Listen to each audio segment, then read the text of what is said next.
Boa noite a todos os amigos que aqui se fazem presentes neste auditório Maria Dolores Aguiar, aos que nos ouvem através da Rádio Ismael, mas também os que nos acompanham nesse momento pelo nosso canal do YouTube. É uma grata satisfação estarmos de volta a essa tribuna, donde daqui poderemos tecer breves comentários a respeito desse tema que nos fora proposto e o qual acolhemos com muita alegria.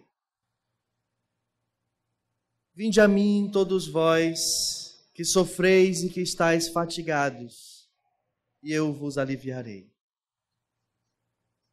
O convite morredouro de Jesus permanece uníssono nos quatro cantos da terra.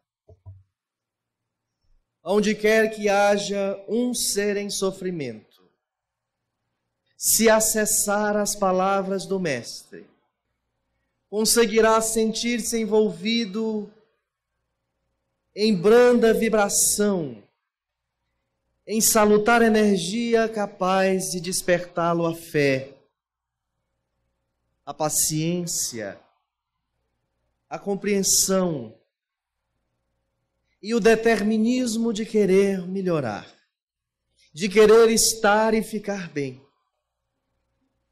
O convite do Mestre é para que possamos ir a Ele. Isso quer dizer, portanto, sairmos de uma posição cômoda, sairmos de uma posição de observância, sairmos de uma posição de preguiça, de pieguice, para nos direcionarmos a não apenas uma filosofia que nos canta a imortalidade da alma, mas, sobretudo, nos dirigirmos a uma ambiência que nos proporciona a paz. Se os adversários de Jesus o taxam de fraco, de alguém que não venceu, de alguém que se deixou padecer e perecer,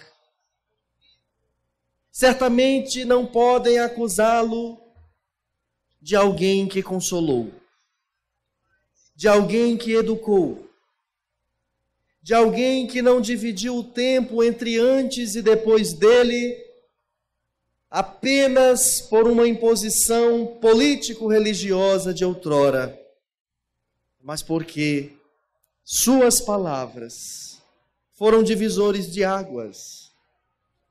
Quando ele mesmo nos cantou dizendo que o céu e a terra passarão, mas as minhas palavras não passarão. Elas seguem atuais, firmes, consoladoras, abrangentes, conclusivas e iminentemente imortais. Vinde a mim, todos vós que sofreis. Envolve aqueles que estão sofrendo, independente da opulência que possam vivenciar na presente encarnação. Independente de quantos desatinos já tenha cometido, de quantos erros e equívocos já tenha se permitido vivenciar. Jesus não limita ao dizer: vinde a mim os que são corretos, os que são probos, os que são bons. Ele convida todos nós. Porque fazer o mal, pensar o mal, sentir o mal, são reflexos de uma doença muito mais profunda que aquelas que escondem-se no sangue, nas células, nos neurônios. mais difíceis de tratar e curar são as doenças da alma. E se às vezes não existem curas para doenças presentes no corpo somático, para as doenças da alma sempre haverá cura. E essa cura se dá mediante abrangente terapêutica e inquestionavelmente a mais importante das administrações medicamentosas a se fazer é a aplicabilidade do pensamento de Jesus em nossas vidas. Dizemos isto,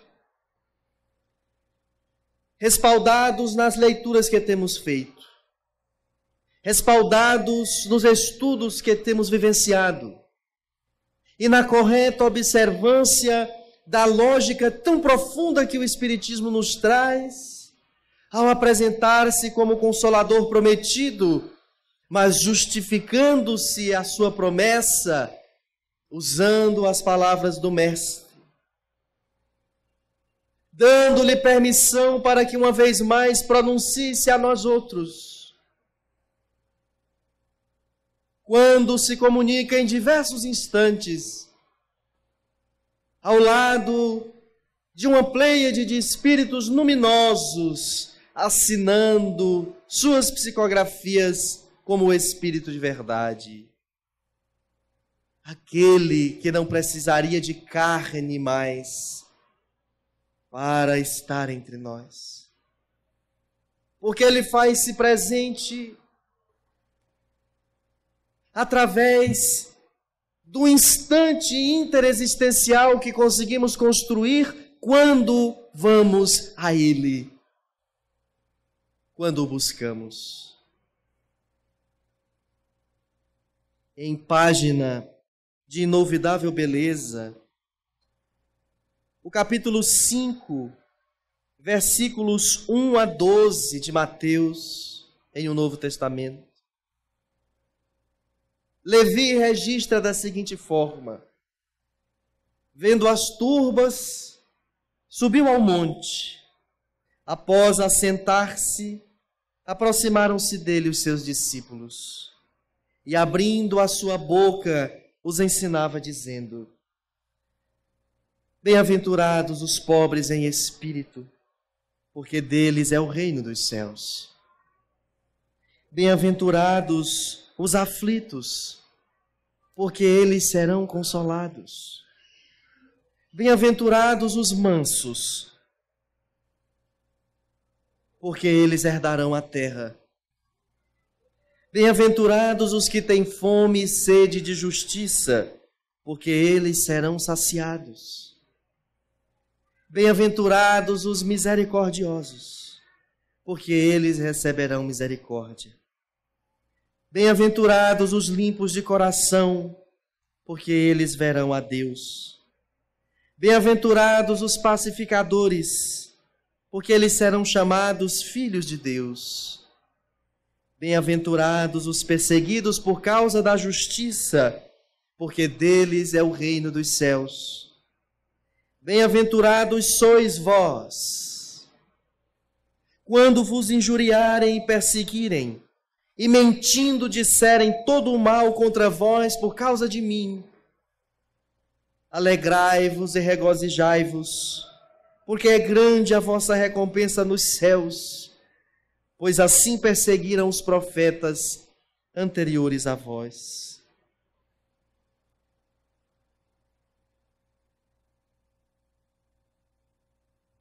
Quando lemos em um Novo Testamento assim tão enxuto,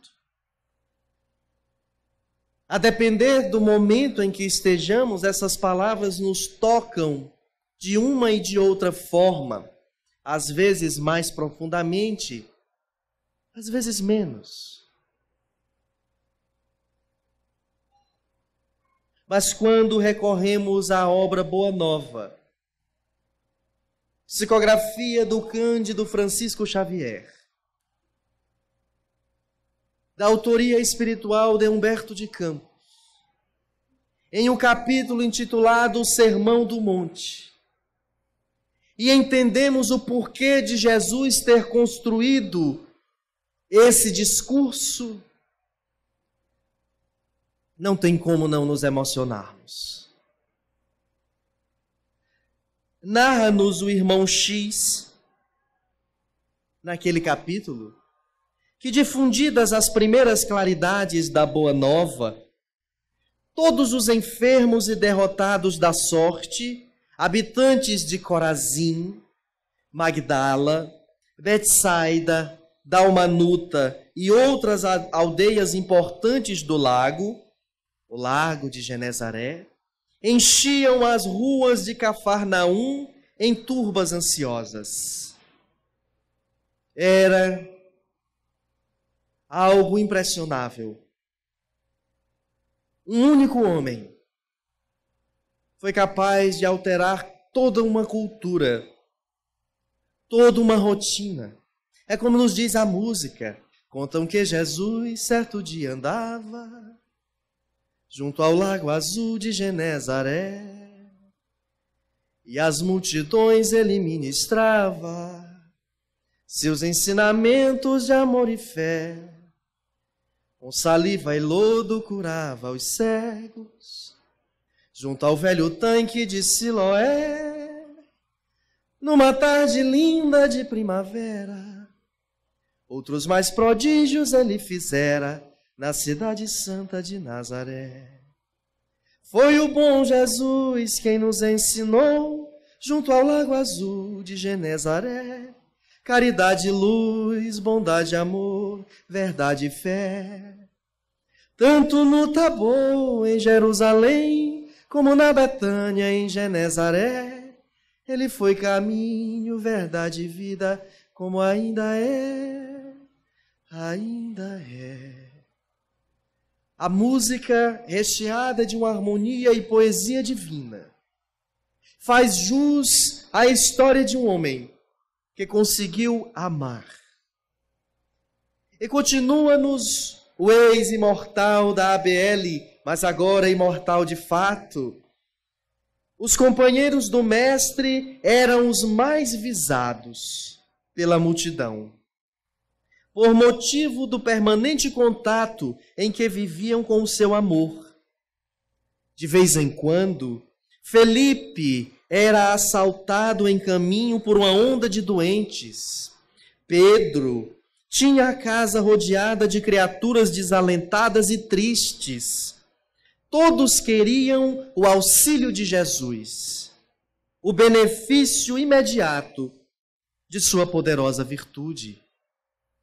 Aos primeiros dias do apostolado, um pequeno grupo de infelizes procurou Levi, Mateus, esse que há pouco eu li o que ele escreveu da mais bela página de todo o Evangelho, que é o Sermão do Monte, que inicia justamente com as bem-aventuranças.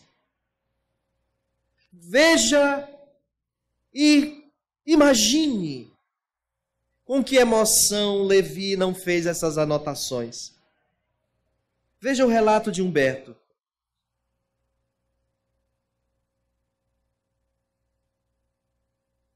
Aos primeiros dias do apostolado, um pequeno grupo de infelizes procurou Levi na sua confortável residência.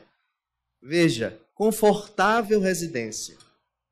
Desejavam explicações sobre o evangelho do reino, de modo a trabalharem com mais acerto na observância dos ensinamentos do Cristo. Bando de doente, queriam saber como colaborar. E o coletor da cidade, que vocês lembram, Mateus, Levi, era coletor, trabalhava na coletoria. Jesus para diante dele e diz: Levi, segue-me. E ele, como que hipnotizado, apenas levanta-se e o segue. Afinal, disse Levi aos infortunados que o procuravam, o novo reino congregará todos os corações sinceros de boa vontade, que desejem irmanar-se como filhos de Deus. Mas o que podeis fazer na situação em que vos encontrais? E dirigindo-se a 3 deles, seus conhecidos pessoais, falou convicto: que podeis realizar, Lisandro, aleijado como és? E tu, Áquila, não foste abandonado pela própria família sob o peso de sérias acusações? E tu, Pafos, acaso edificarias alguma coisa com as tuas aflições? O materialismo diz essas mesmas duras palavras aos que sofremos. Só que camuflando, convidando-nos a ser mais, tendo mais. E a proposta de Jesus é justamente o contrário para os que sofrem. Tenha mais, sendo mais. O Mestre veio nos trazer o sentimento sublime do amor,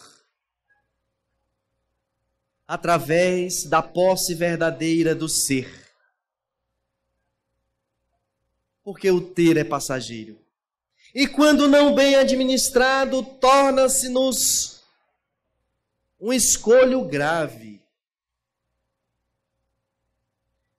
Narra-nos ainda Humberto de Campos.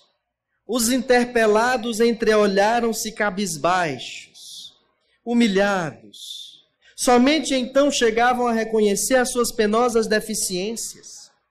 A palavra rude de Levi os despertara. Tornara-os uma dor sem limite.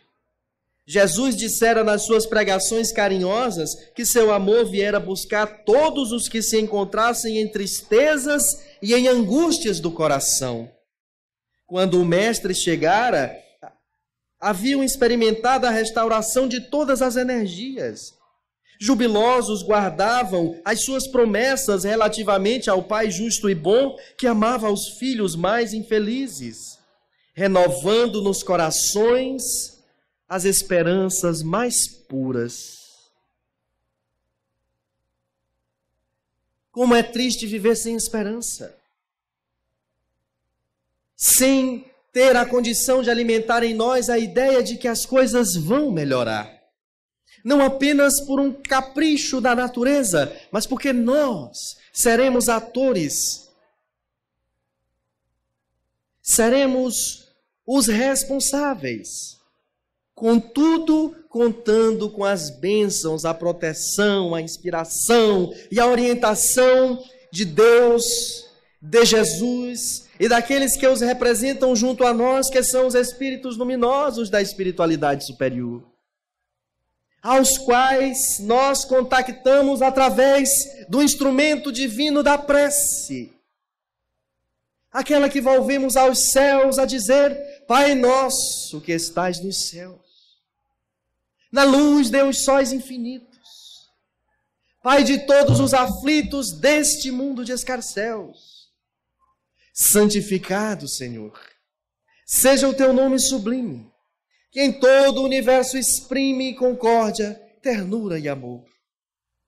Venha ao nosso coração o teu reino de bondade, de paz e de claridade na estrada da redenção. Cumpram-se os teus mandamentos, que não vacila e nem erra, nos céus como em toda a terra, de luta e de sofrimento. Evita-nos todo o mal. Dá-nos o pão do caminho, feito na luz, no carinho do mundo espiritual. Perdoa-nos, meu Senhor, os débitos tenebrosos, de passados escabrosos, de iniquidades e de dor. Auxilia-nos também nos sentimentos cristãos, a amar os nossos irmãos que vivem longe do bem. E com a proteção de Jesus, livra nossa alma do erro, nesse mundo de desterro distante da tua luz. que a nossa ideal igreja seja o altar da caridade, onde se faça a vontade do teu amor.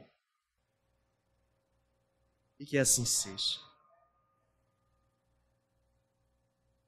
Achavam-se exaustos, diz-nos irmão X. Mas a lição de Jesus lhes trouxera novo consolo às almas desamparadas de qualquer conforto material. Queriam ser de Deus, vibrar com a exaltação das promessas do Cristo. Porém, a palavra de Levi novamente os arrojara à condição desditosa. O grupo de pobres e infortunados retirou-se desalento. No entanto, o mestre pregaria no monte aquela tarde e, quem sabe, ministraria os ensinamentos de que necessitavam. Decorridos alguns instantes, Jesus, em companhia de André, deu entrada em casa de Levi, onde se puseram os três em animada palestra.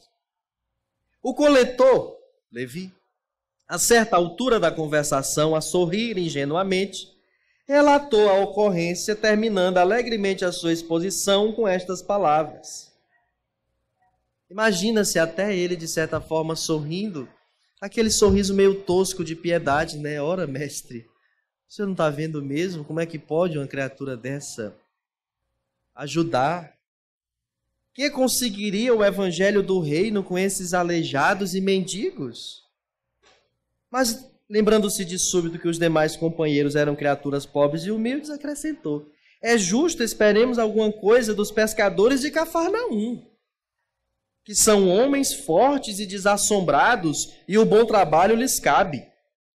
Não vejo, porém, como aceitar a contrição desses desafortunados e vencidos que nos procuram. É como se nós disséssemos que a caridade só pode ser feita por gente rica.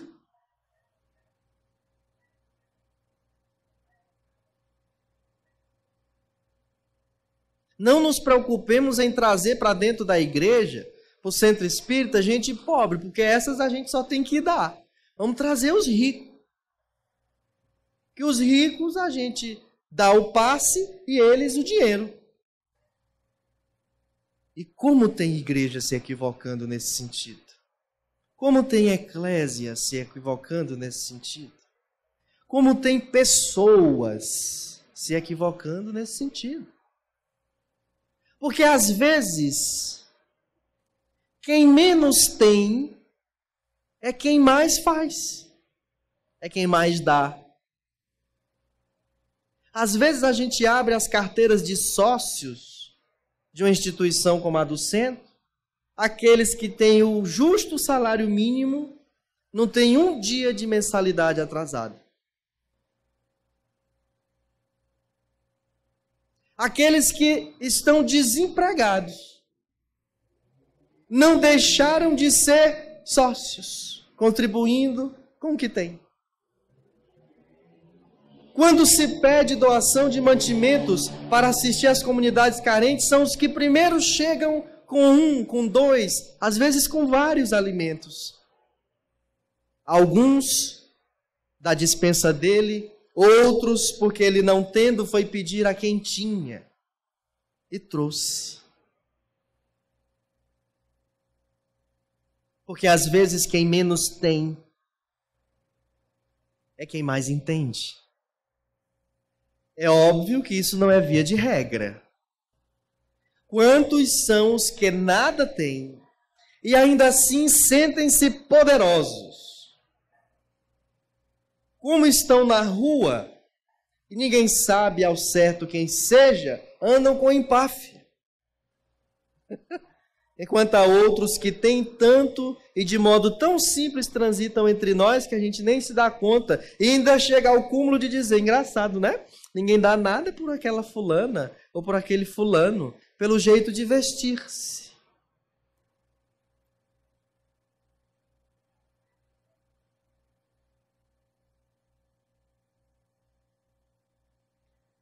Mas aí, Jesus fixou o olhar no discípulo. Olha, eu fico imaginando a reação de Jesus na hora que ouviu uma sandice dessa.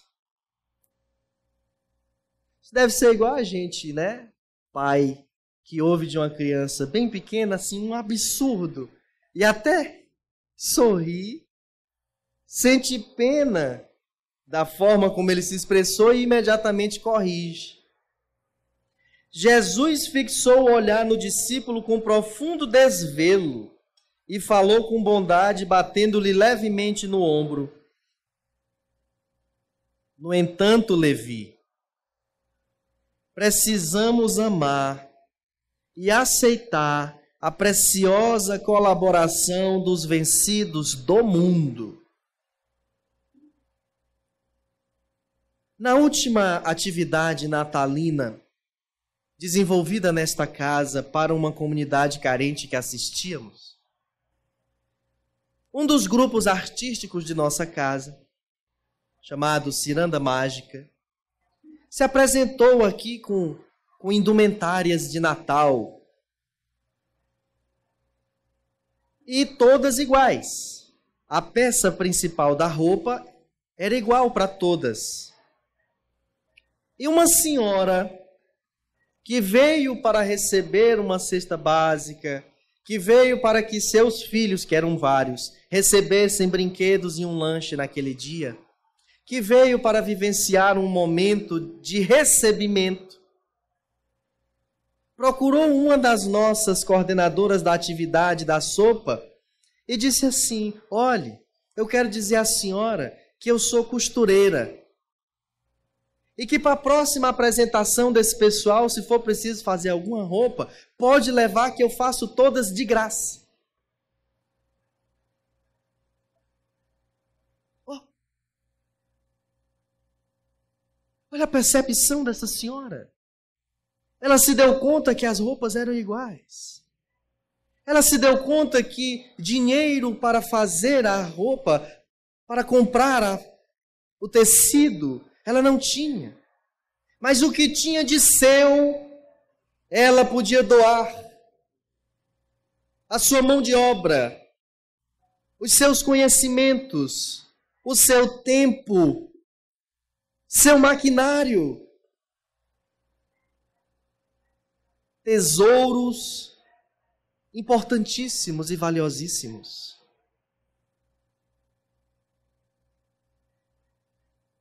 E nós precisamos amar. Porque às vezes aquela dá o seu serviço e outra nos dá o rim.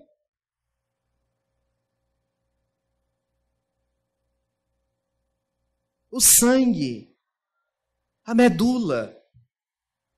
Preste-nos outros, porque não há um ser tão miserável que não seja capaz de doar alguma coisa mesmo quando está inválido, em morte cerebral, e que todos os seus órgãos podem ser, se tiverem como, aproveitados e salvar a vida de outros, devolver a alegria de viver a vários outros. Há um que ganha um rim, a outro pulmão, outro fígado e por aí vai.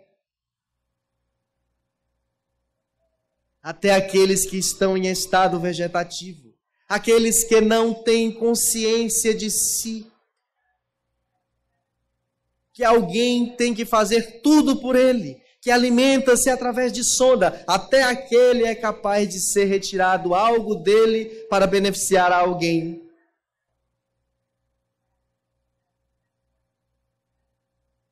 Por isso, Jesus, precisamos amar e aceitar a preciosa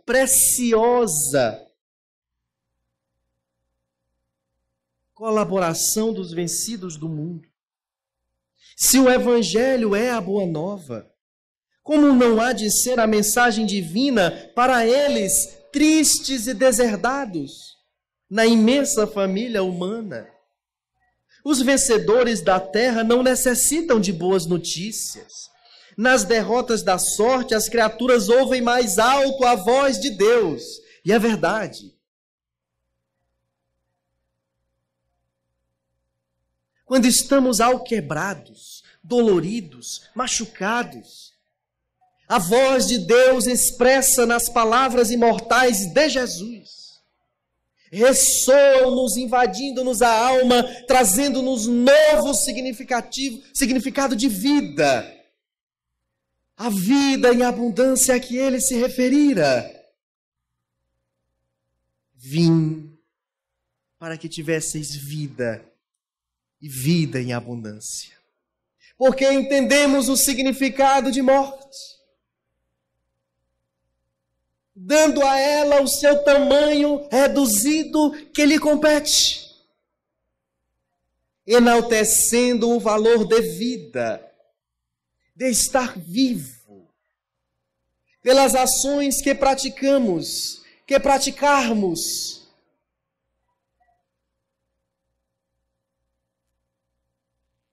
buscando os oprimidos e os caluniados, sentimos-nos tão unidos ao céu nas suas esperanças, que reconhecemos na coragem tranquila que revelam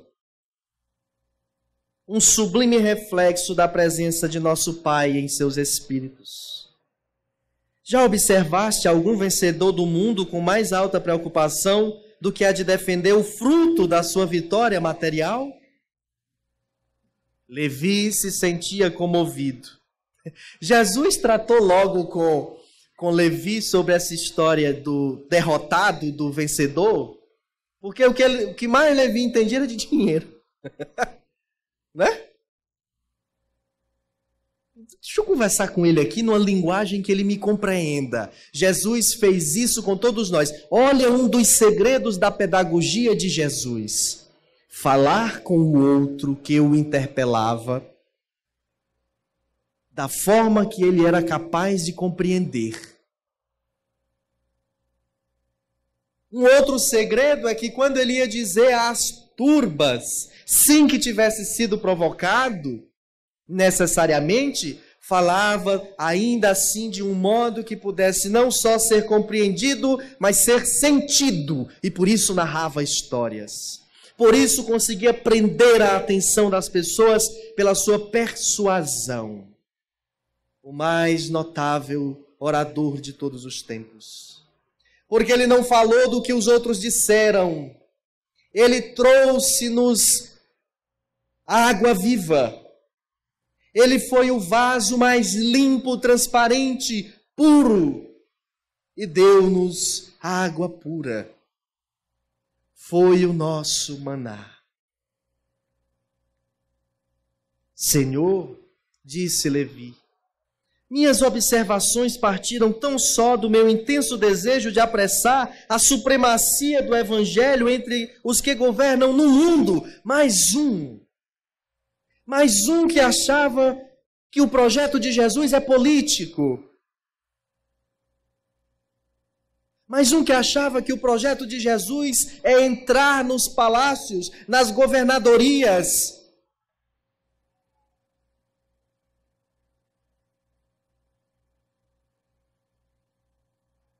E a resposta de Jesus para Levi, quando faz esse comentário, minhas observações partiram só do meu intenso desejo de apressar a supremacia do Evangelho. Veja o primeiro erro, apressar. Segundo, entender supremacia por uma ótica materialista.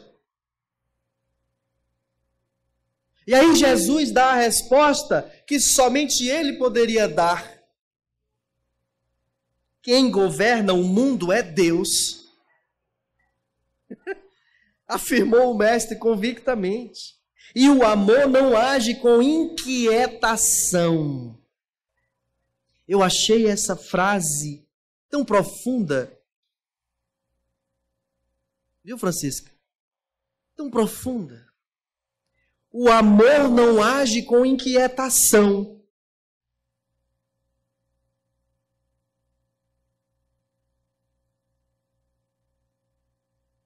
Isso para quem tem ciúme é ótimo. Eu, então,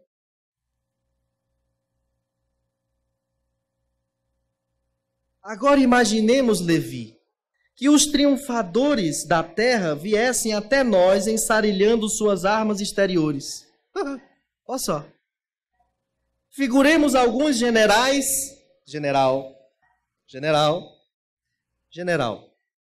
Figuremos alguns generais romanos. Ei, general. Figuremos alguns generais romanos. Chegando a Cafarnaum com os seus troféus numerosos e sangrentos, afirmando-se desejosos de aceitar o evangelho do reino de Deus. Senhor, a gente precisa matar quantos para que lhe aceitem? Nós fizemos isso na Inquisição, nós aqui. Fizemos isso na Inquisição, né? Reconhece a Jesus? Não. Enterrado até a altura dos ombros, chutava o queixo, quebrava o pescoço. Você lembra? Lembra. Não é doido? Lembra. Tem uma dor de cabeça, um negócio? Lembra. Eu estava assessorando, só fazia afastar a cabeça assim. Né? Agora estamos nós dois aqui dizendo, ame. E me ame. Olha, certamente trariam consigo legiões de guardas e soldados, funcionários e escribas, carros de triunfo, espadas e prisioneiros. Começariam protestando contra as nossas pregações pelas estradas desataviadas da natureza, por não estarem no íntimo, desarmados das vaidades e das validades das vitórias.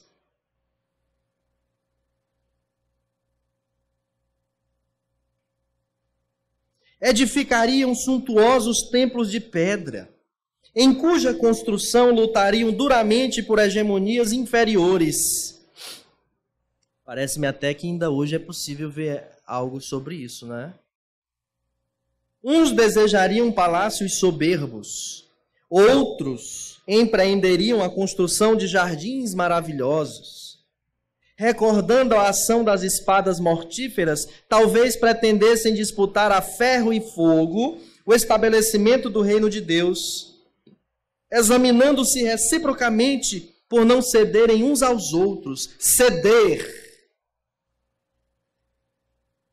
O exercício difícil. Sobretudo quando a gente cria para a gente mesmo o seguinte argumento: só eu tenho que ceder? Há quantos anos só eu venho cedendo? Porque você está confundindo. Se você botar na cabeça que essa é a encarnação que você tem que ceder, então você vai ter que continuar cedendo.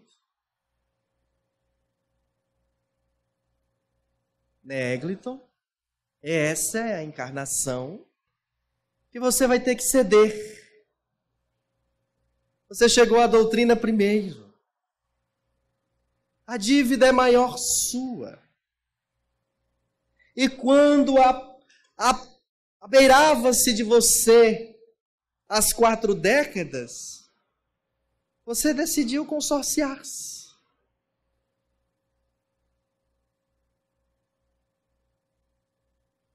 Deus lhe guie, lhe ilumine, lhe fortaleça e tenha piedade de você.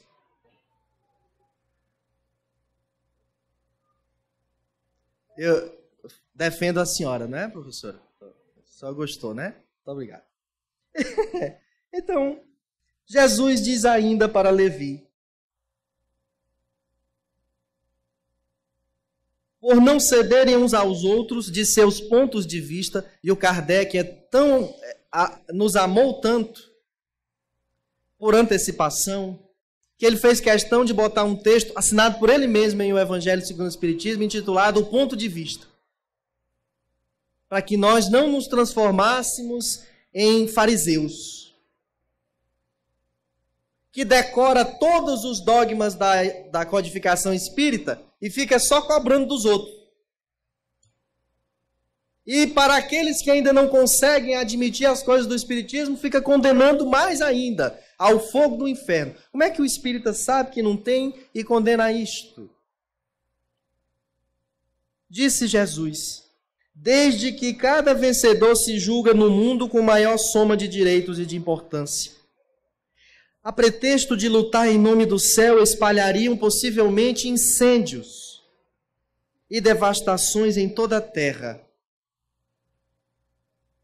E seria justo, Levi, trabalhássemos por cumprir a vontade de nosso Pai, aniquilando seus filhos, nossos irmãos? Ser-nos-á justo acolher alguém diminuindo-o? Achar que está ajudando alguém humilhando-o? Desprezando-o? Muito embora devamos nós ser verdadeiros, dizer a verdade, situar o outro na sua condição, não temos nós o direito de ferir e abrir chagas que só curam ao longo de encarnações e reencarnações. O apóstolo o ouvia assombrado em face da profundeza de sua argumentação. Isso aqui, essa conversa, era faltando alguns instantes para Jesus subir ao monte e cantar as bem-aventuranças. São os bastidores daquele momento divino. O mestre continuou: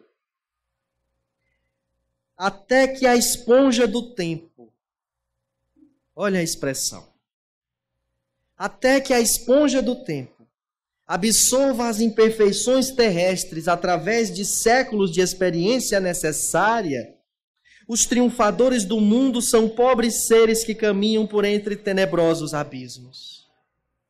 É imprescindível, pois, atestemos na alma branda e humilde dos vencidos. Para os seus corações, Deus carrega bênçãos de infinita bondade. E esses quebraram os elos mais fortes que os acorrentavam, às ilusões e marchas para o infinito do amor e da sabedoria. Os derrotados do mundo não são os pobres de dinheiro. Os derrotados do mundo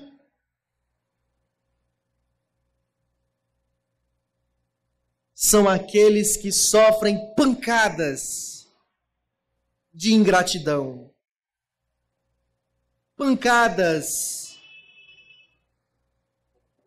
de desgosto, pancadas de traição. E isso está presente nos lares abastardos também. A mensagem de Jesus é para os que sofrem aonde quer que se encontrem, neste planeta, independente do endereço e sobrenome que ostentam. Quantos ricos há que nesse instante choram desesperados a dor de perder um filho, um ente, seja ele qual for, de perder a fortuna. O mundo derrotou esses homens e mulheres presos na Operação Lava Jato. Foram eles que procuraram? Foram eles que causaram? Foram eles que construíram? Certamente. E se o mínimo de bom senso já tiver conseguido ser alcançado por essas questões, certamente devem estar sofrendo. E certamente Jesus também os envolverá. Os envolverão. Convidando-os a ir até Ele. E para ir até Ele precisarão agora amar a Deus sobre todas as coisas. E ao próximo como a si mesmo. Fazendo pelo outro tudo aquilo que quereria que o outro lhe fizesse. Obedecendo assim aqueles outros mandamentos do decálogo, não matarás, não roubarás, não desejarás a mulher do outro, nem os bens do outro. Disse Jesus, é imprescindível, o leito de dor, a exclusão de todas as facilidades da vida, a incompreensão dos mais amados, as chagas e as cicatrizes do Espírito são luzes que Deus acende na noite sombria das criaturas. Luzes que Deus acende nas noites sombrias das criaturas, o sofrimento. Por isso, Joana de Ângeles, quando ainda assinava como um espírito amigo, psicografar bela página que inicia dizendo num texto intitulado A Paciência, em O Evangelho segundo o Espiritismo, a dor é uma bênção que Deus envia a seus eleitos.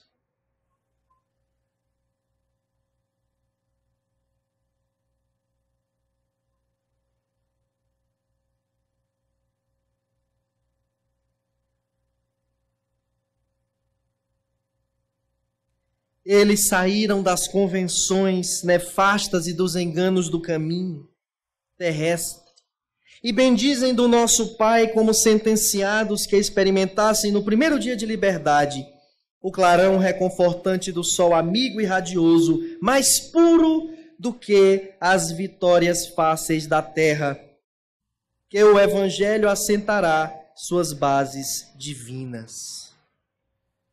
André e Levi escutavam de olhos úmidos os conceitos do Senhor, cheios de sublimada emoção. Neste íntere, chegaram Tiago, João e Pedro, e todo o grupo se dirigiu alegre para um dos montes próximos. Aí, Humberto faz a seguinte descrição, formidável. O crepúsculo descia num deslumbramento de ouro e brisas cariciosas. Ao longo de toda a encosta, acotovelava-se a turba imensa. Muitas centenas de criaturas se aglomeravam ali, a fim de ouvirem a palavra do Senhor dentro da paisagem que se aureolava dos brilhos singulares de todo o horizonte pincelada de luz. Eram velhinhos trêmulos, lavradores simples e generosos, mulheres do povo, agarradas aos filhinhos.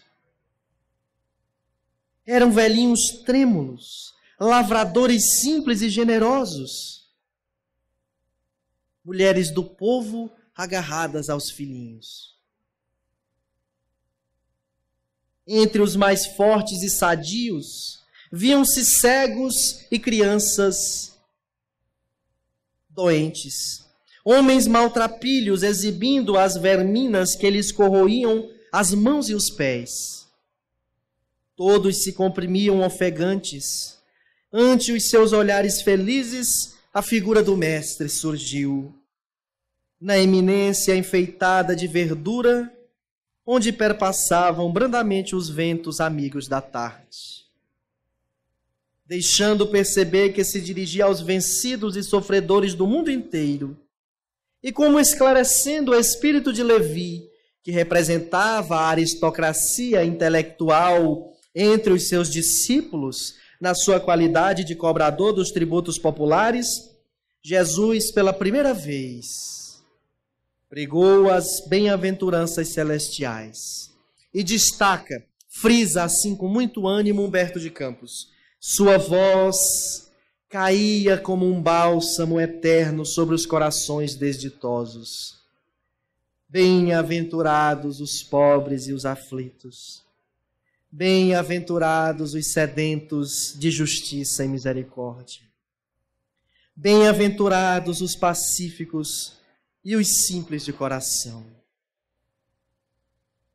Por muito tempo, falou do reino de Deus, onde o amor edificaria maravilhas perenes e sublimadas.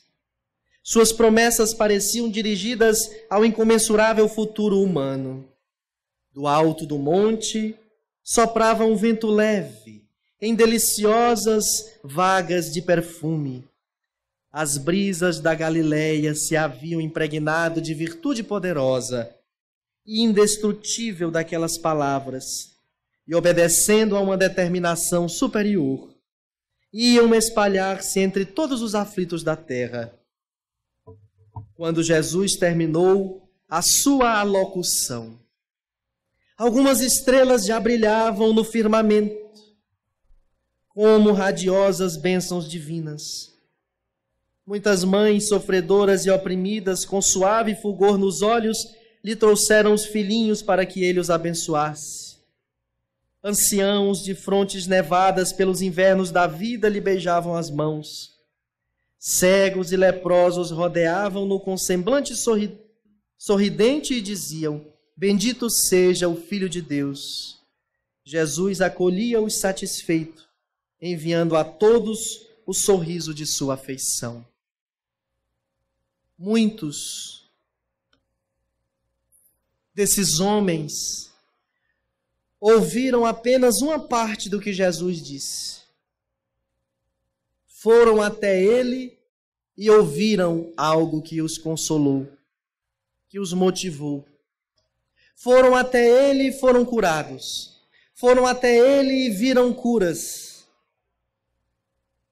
E nós, que não podemos, nesse momento, estar no mesmo lugar que estavam aqueles homens, temos a oportunidade de ir até Jesus de dois modos. Indo primeiro ao seu evangelho e conhecendo os seus ensinamentos. Ler o Novo Testamento, o que os evangelistas nos disseram, as anotações dos Atos dos Apóstolos, as cartas de Paulo, de Pedro, e após devorar essas informações, irmos ao próximo, a única instituição criada por Jesus durante o seu legado. Ao próximo, precisamos ir a ele e reconhecer que amor maior não existe. E reconhecer que legado maior não há. E se muito devemos às conquistas de homens e mulheres ditosos do mundo, que trouxeram-nos os avanços da ciência para melhorar as condições de vida material, é imperioso e forçoso reconhecer que para as condições de vida da alma, Jesus é o arrimo. Jesus é a nossa esperança.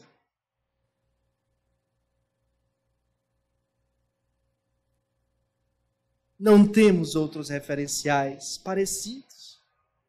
Temos aqueles que de tanto o seguirem se aproximaram. Francisco em Assis, Teresa em Calcutá, Chico no Brasil, Gandhi na Índia. E lá, bem mais atrás, precursor das suas ideias, Sócrates. Tom Jobim. Pensando essas questões, conversando com Vinícius e Maria Creuza, contemplando aquela paisagem maravilhosa da cidade do Rio de Janeiro, vendo a estátua de um mestre dos mestres de braços abertos. Compuseram a poesia que, musicalizada, tornou-se insofismável aos nossos corações. Vai tua vida, teu caminho é de paz e amor. A tua vida é uma linda canção de amor. Abre teus braços e canta a última esperança, a esperança divina de amar em paz. Se todos fossem iguais a você, que maravilha viver. Uma canção pelo ar, uma mulher a cantar, uma cidade a cantar, a sorrir, a cantar, a pedir a beleza de amar, como o sol, como a luz, como o mar. Amar sem mentir nem sofrer, existiria verdade, verdade que ninguém vê. Se todos fossem no mundo iguais a você, existiria verdade, verdade que ninguém vê. Se todos fossem no mundo iguais a você, iguais a você. Muito obrigado, muita paz.